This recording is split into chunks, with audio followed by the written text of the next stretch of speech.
Hey everyone, Tyler here at The Movie Beat. Welcome back to Volume 2 of my Korean sci-fi movie series. We're trying to kind of look back at the different sci-fi offerings that we've seen in Korean cinema over the past 20 or so years. And as we get ready for the new 2021 Space Sweepers set to release on Netflix on February 5th. So science fiction is definitely one of my favorite genres when it comes to television, books, film, anything. So first and foremost, I just want to say that as I comment on some of these films, I'm probably a little bit more forgiving than the average person might be if they didn't really like sci-fi. So just want to say that first. Also, some of the things that I am hopefully looking for as how can Space Sweepers be great?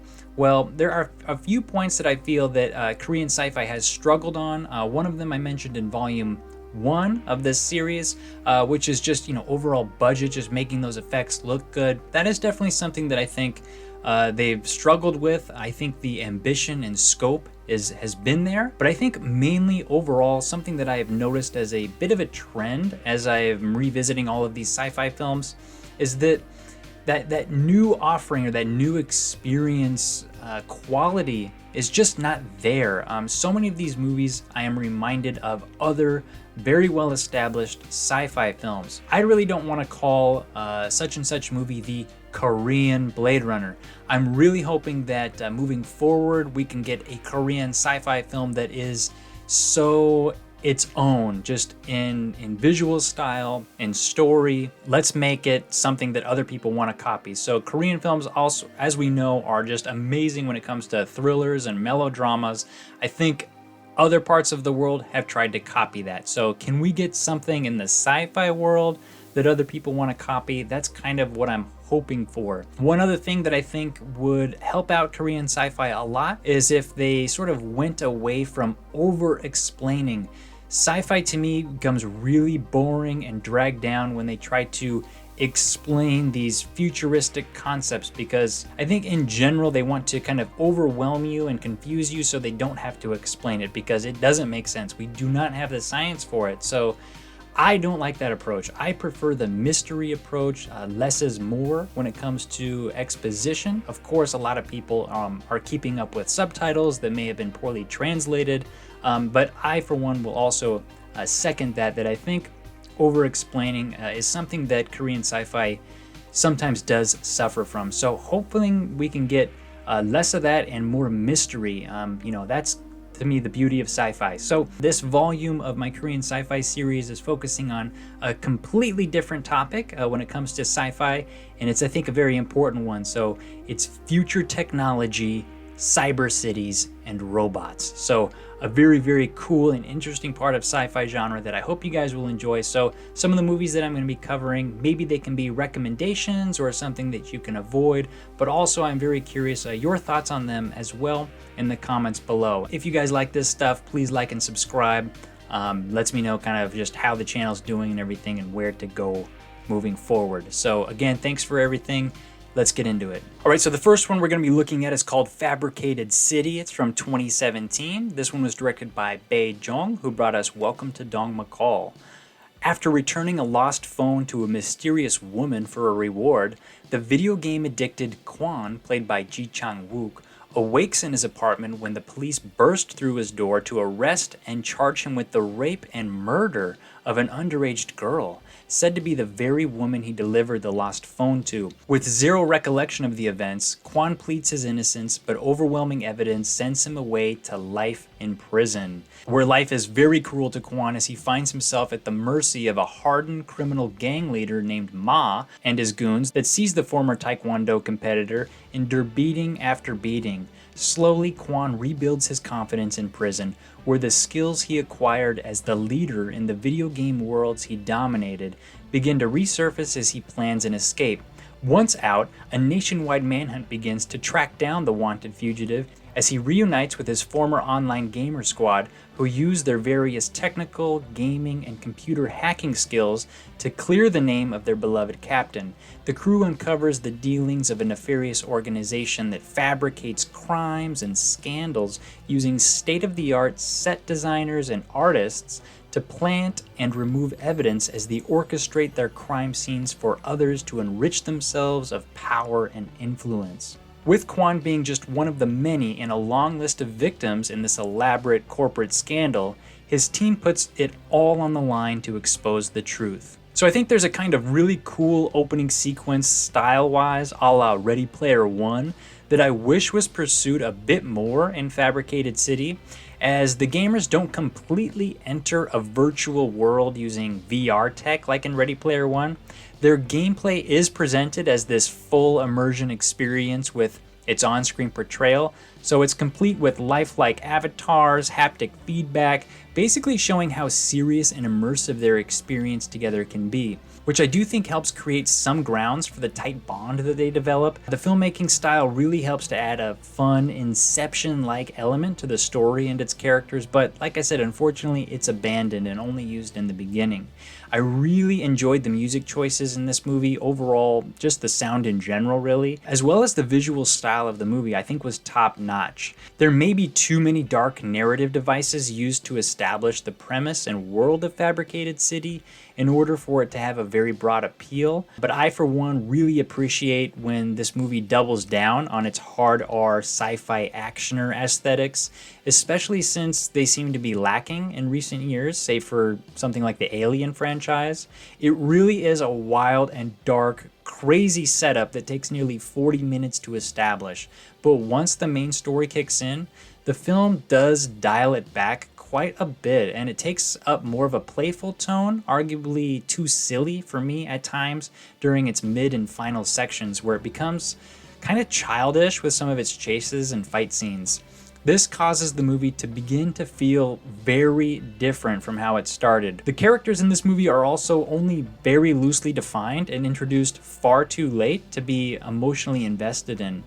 Only a few of their quirks are very memorable, like the girl Mr. Harry, played by Shim Eun-kyung, who leads the hacking efforts and is only comfortable talking through phones or electronic devices. I like that, but the others, I didn't really understand their quirk very well.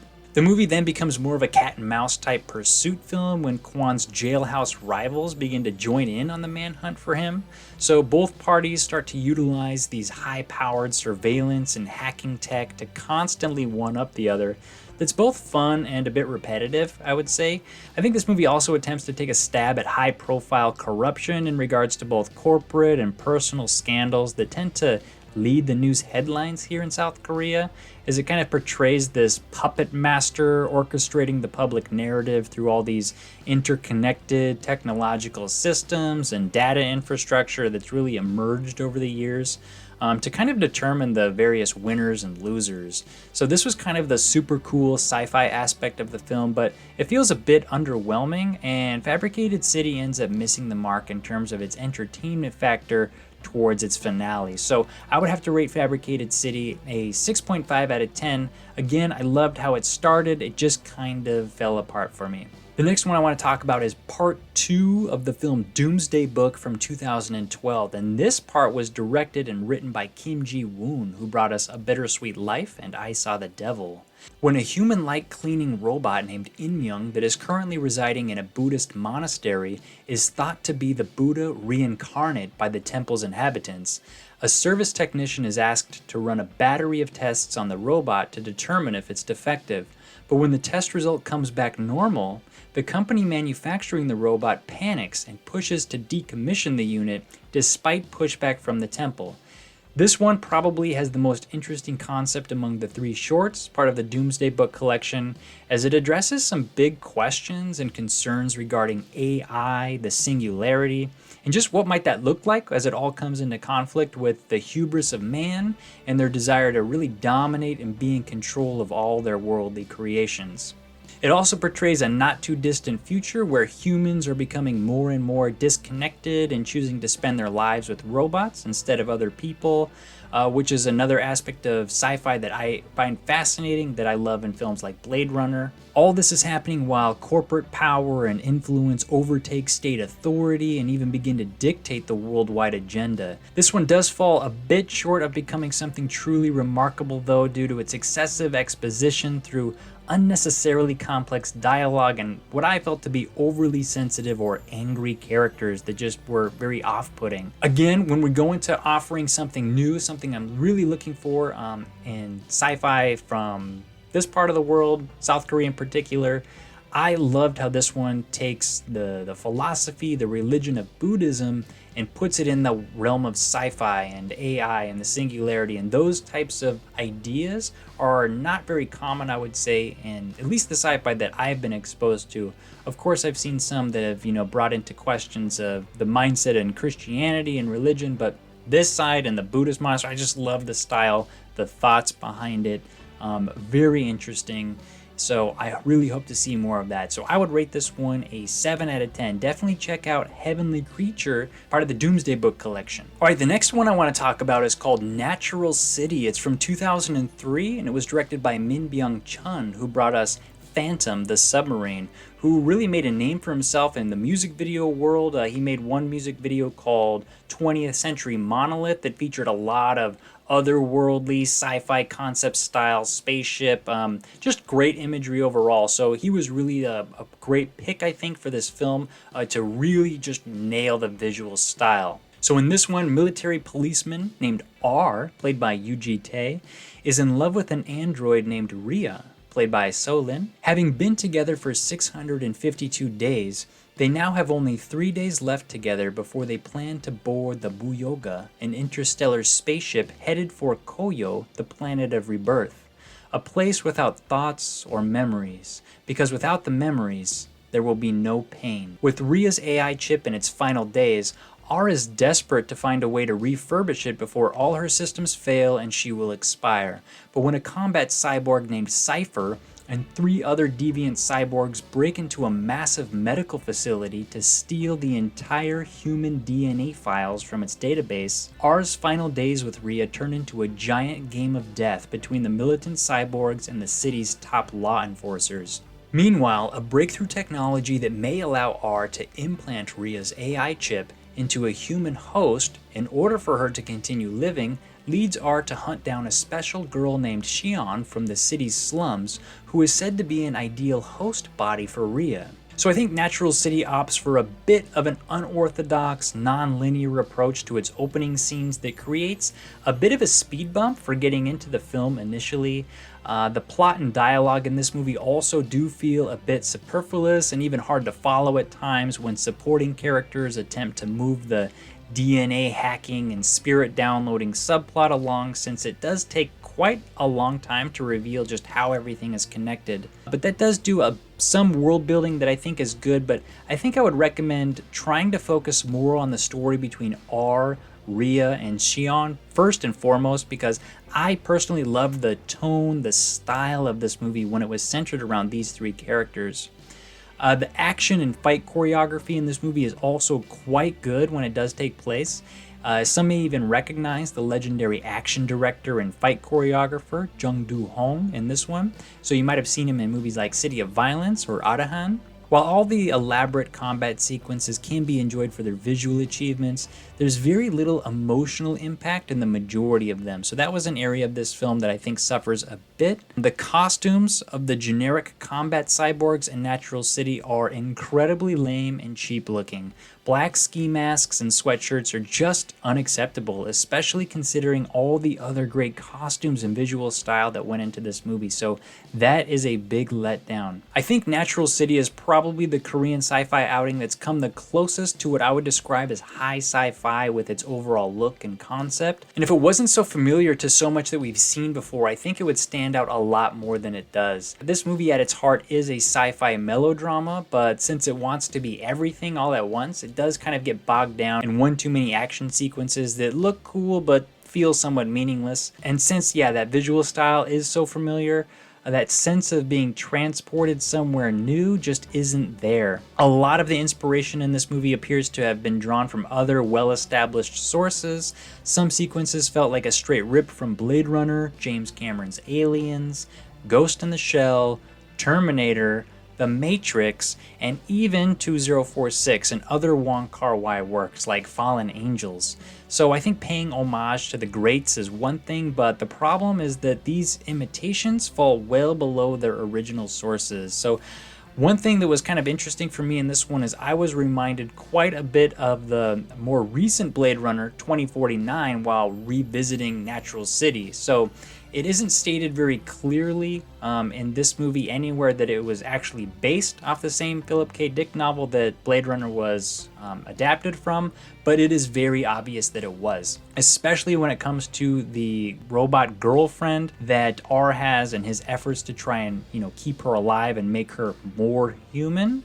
Also, that badass female cyborg that Cypher helps bring to life seemed kind of like a more underdeveloped Love, that awesome female replicant from the same Blade Runner movie. That being said, every one of these examples are some of my all-time favorite sci-fi movies, and so this movie adopting key characteristics of each of them not only make it highly watchable for me personally, but it's also somewhat special because it is the closest Korean movie to something like those aforementioned titles, and I love Korean films, so that's good for me. Natural City is also a Korean sci-fi favorite of one of this channel's Patreon supporters, Rudy, who I want to take this opportunity to give a big shout out to here. Thank you, Rudy, for your continued support. Another one I want to talk about is called A Resurrection of the Little Match Girl. This one was directed by Jang Sun-woo, who brought us A Pedal and a film called Bad Movie.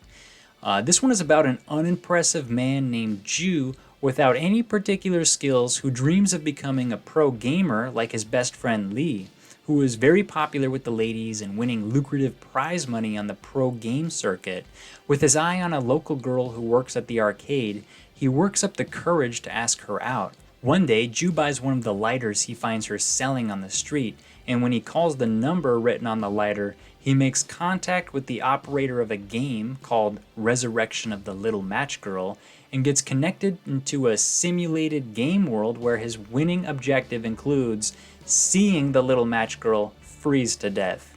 But winning also stipulates that he make himself the object of her desire before then, and only when his face becomes her final thought as she freezes to death will he be rewarded and able to leave the game world to live happily with her. However, while in the game world, Ju will encounter a number of obstacles that include him fighting off thousands of other competitors, including a squad of gangsters, a transgender Laura Croft, and the game system itself, who has recruited Ju's best friend to eliminate him as it treats him like an unwelcome virus. So I think the coolest thing about this movie is that it incorporates a number of old school video game conventions as the characters in the film participate in this Matrix simulated reality, complete with both player and non-player characters.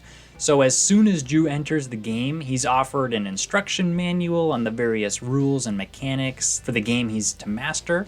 At certain times, title cards may arise to offer the lead a multiple choice, choose your own story type question like in classic role-playing style as he makes decisions based on which path to take. Other times, the film might randomly erupt into a House of the Dead style shooter or fighting game where Ju battles his enemies, complete with on-screen health gauges and ammunition counters. This movie features a number of loading screens, progression hints, offers to retry a scenario, and of course, game over screens. All this turns what would otherwise be a very casual story of boy meets girl into one of the most unique cinematic visions of its time. This movie is based on the Hans Christian Andersen tale Little Match Girl. It's about a poor woman who sells matches and gets swallowed up by society, as well as the Japanese manga Marduk Scramble about a girl tricked by a gang lord, left for dead, and gets turned into a cyborg before she enacts her revenge. So without this knowledge, I think Resurrection of the Little Match Girl would be near incomprehensible for better or for worse. And first off, I just want to say how much I loved how straight they played this story for the first 15 minutes or so. But when Ju enters the game world, the movie just becomes completely absurd, like a Stephen Chow comedy without Stephen Chow, with only the B squad, C squad, and that's being generous. It's a really cool concept, I think, but I just had zero feelings about any of the characters once inside the game world. I think enjoyment of this one is going to come down to just how many video games you've played. I certainly have played quite a bit myself, and it was tough. As well as perhaps the number of substances you may or may not be under while watching. I personally got a kick out of all the random interactions within the game world, when the lead would run into characters that would either provide intelligence or operate a random weapons and supplies shop instead of like a ramen shop, just like you might encounter in an open world RPG or action game. This movie gets far too carried away though with its third act, when it becomes this sandbox style havoc-wreaking playthrough of Grand Theft Auto that avoids doing the missions. The music can be really fun and fitting at times, but it's also pretty horrendous at others. I personally think a more refined score could have elevated this one into lasting cult classic territory. As far as the special effects and CGI go, this movie employs a lot of crude early green screen and computer effects alongside old school high-flying wire and practical effects that, although may have been considered cutting edge at the time, they come off as borderline unacceptable by today's standards. The costumes and props also look to have come out of a local thrift store, which is a real head scratcher for such a high concept film. Director Jang Sung-woo, who had completed some fairly controversial and much smaller films prior to this, like Bad Movie and Lies, on some sense I can't help but think he's trolling with this movie in some ways, but arguably very ahead of its time. Resurrection of the Little Match Girl does seem to be addressing a nation losing its grip on a large percentage of the youth who are getting lost in new fads like online gaming, as it comments on violence in video games and apathy. But at the same time, pro gaming was an emerging sport, and only in places like South Korea could you see young gamers taking home these huge paychecks from these national tournaments for games like StarCraft. But as pro gaming has come such a long way in terms of just how it's viewed and respected in the world, Resurrection of the Little Match Girl has not aged well in that regard. So I gotta rate this one a very baffling 4.5 out of 10. Again, it is a very, very unique cinematic experience, but it's not one that I would say I would recommend. So let me know what you guys think of any of these films that I mentioned in my Future Technology, Cyber Cities, and Robots episode of this Korean sci-fi series that I'm trying to put together. Again, I'm very hyped for the new Space Sweepers that's coming out on February 5th. Also, I'm keeping my expectations, it's not going through the roof, okay? So at a minimum, just based on all of the past sci-fi offerings that we've seen so far. So let me know again, please, what you guys like. Do you even like sci-fi, and do you like Korean sci-fi? What do you think it could improve upon? What are you hoping for? Do you agree or disagree with any of these movies that I talked about in this one? So again, thanks for everything. As always, I'm Tyler here at The Movie Beat. There's definitely going to be one more episode at least of K Sci-Fi series, so hope you guys are looking forward to that. Until then, keep watching movies.